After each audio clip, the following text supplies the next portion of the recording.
Hello everyone, this is Professor Sanan Sari, and today we are going to discuss about a very important topic, that is marginalism and incrementalism. Friends, in our previous video we have already discussed about a very important topic, which was the functional relationship between the tools and the economic analysis. Okay, so in this video we're going to discuss about marginalism and the incrementalism. Friends, many times we heard about the word that is margin, and margin means what? That is extra and additional. So here the marginalism is also stands for the additional or the extra units which we are using in our economic and economic situation. Okay, so now let's start here. So first we need to be deal with the marginalism, then we'll go with the incrementalism, friends. So marginalism means what? So basically we know that we have a limited resources. Economic is nothing but to do study about how to utilize the limited resources to satisfy the unlimited wants. So we know that the resources are scarce. जो भी resources हमारे पास है वो कम है. Each and every additional unit of resources need to be utilized by economic units in an optimal manner, that is with minimum or the zero wastage. It does ultimately mean that we are supposed to use the resources, whatever the resources we have to use it effectively or in a good manner, without any wastage, and the zero wastage we can say, and we need to be used effectively our resources without any wastage. Then every additional units matters. Okay मतलब जितना भी additional आप unit consume करने जा रहे हो या economy में एड ऑन करने जा रहे हो, आपको इस तरीके से करना है कि ना ही उसका वेस्टेज हो, ना ही उससे आप लॉस में जाए, बल्कि उसको इतना इफेक्टिवली यूज करना है कि each and every single units will give you better results. Okay, now marginal means additional और एक्स्ट्रा इकोनॉमिक एनालिसिस. सो जैसे कि अभी मैंने आपको बताया कि मार्जिनल का मतलब क्या होता है, एडिशनल और extra. Marginal analysis, as there is always need to make a decision regarding some changes. Marginals यानी कि additional आ रहा है, it means कोई ना कोई चीज add on होने वाली है, मतलब यहाँ पर कुछ ना कुछ changes होने वाली ही है. So it is nothing but to study or to analyze how the decisions are taking place. ठीक है. Now mathematically marginal is denoted by the small unit change, and it is expressed by the symbol delta.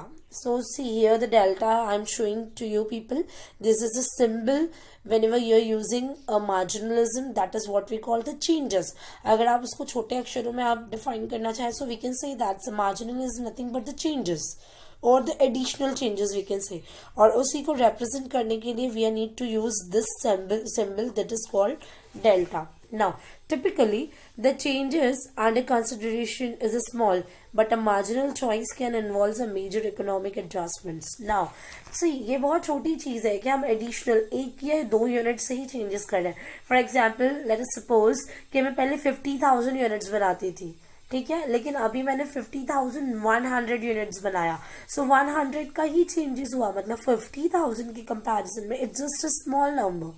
या फिर आप कह लें कि आप कल तक 10 यूनिट्स बनाते थे और आज आपने एक यूनिट बढ़ा दिया, so you have just increased it by a 1 unit.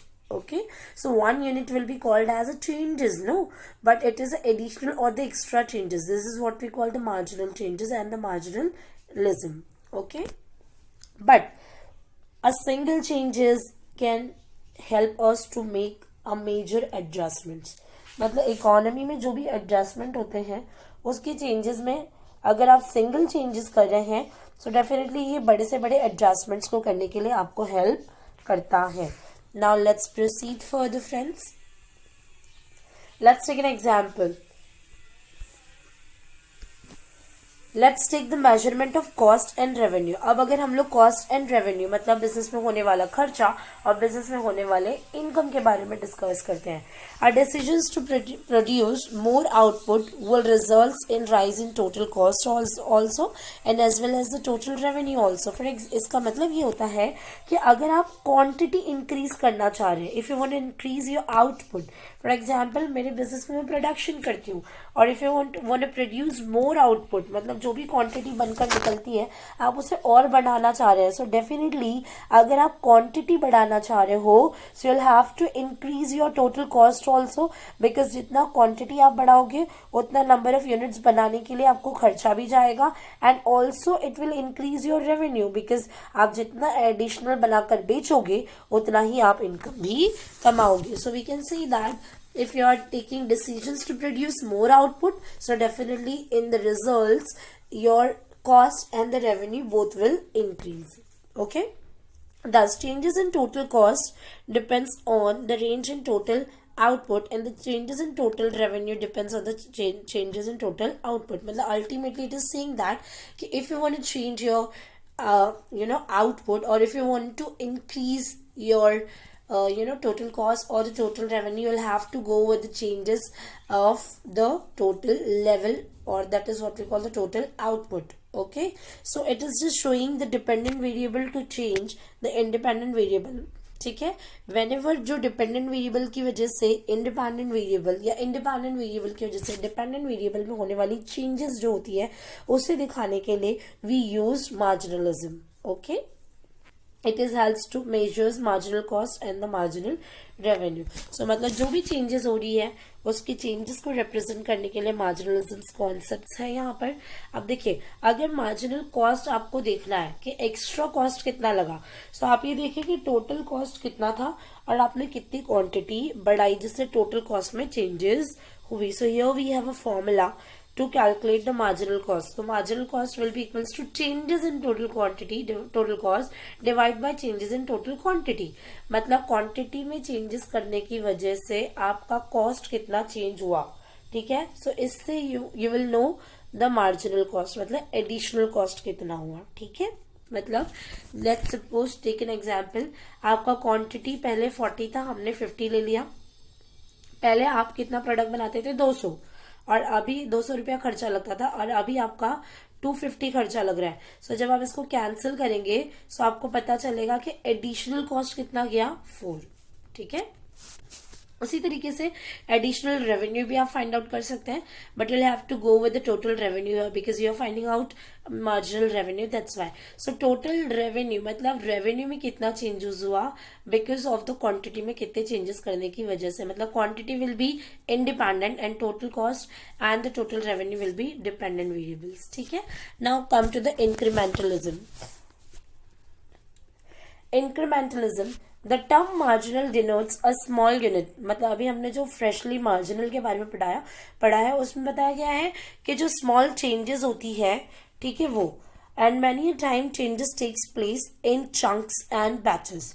For example, firm don't generally increase production by one and more unit, but by a bunch of additional units. In such situation, the concept used in incrementalism. Now, when we are using the concept of incrementalism, see, abhi recently we learned about the marginalism. So, marginalism means कि additional units or the small changes. ठीक है, लेकिन कोई भी firm because of the additionalism and the small changes की वजह से अपना पूरा प्रोडक्शन पैटर्न और मेथड को चेंज नहीं करता है. But if there is a changes takes place in chunks and the batches, मतलब चंक में या बैचेस, मतलब बहुत ज्यादा नंबर्स इन यूनिट्स में अगर आपको चेंजेस करने की जरूरत है.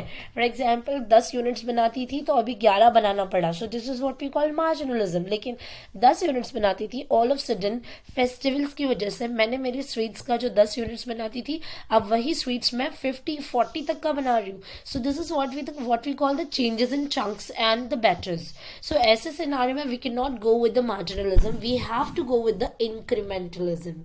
समझ में आया? यहाँ पर आप क्या कर रहे हो, इंक्रीमेंट कर रहे हो, यू आर नॉट डूइंग मार्जिनलिज्म. मार्जिनलिज्म मतलब स्मॉल चेंजेस और the unit wise changes, but bunches और जो चंक्स, बैचेस, बंचेस में जो चेंजेस होती है उसे हम कहते हैं इंक्रीमेंटलिज्म.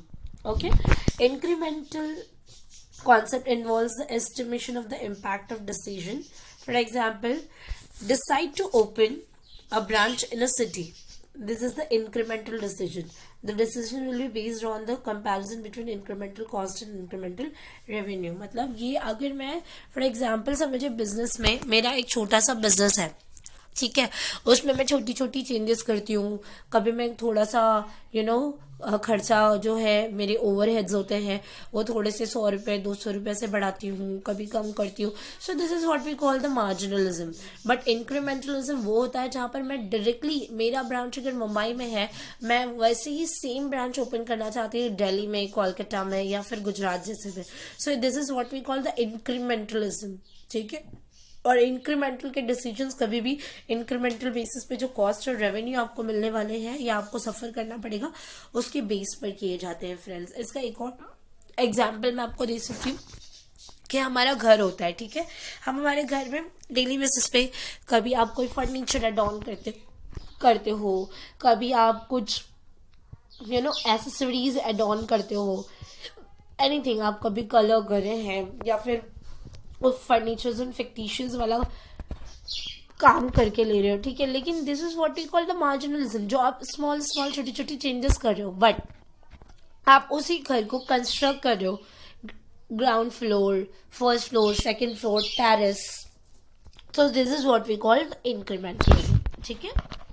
Now come to the distinguish between marginalism and इंक्रीमेंटलिज्म।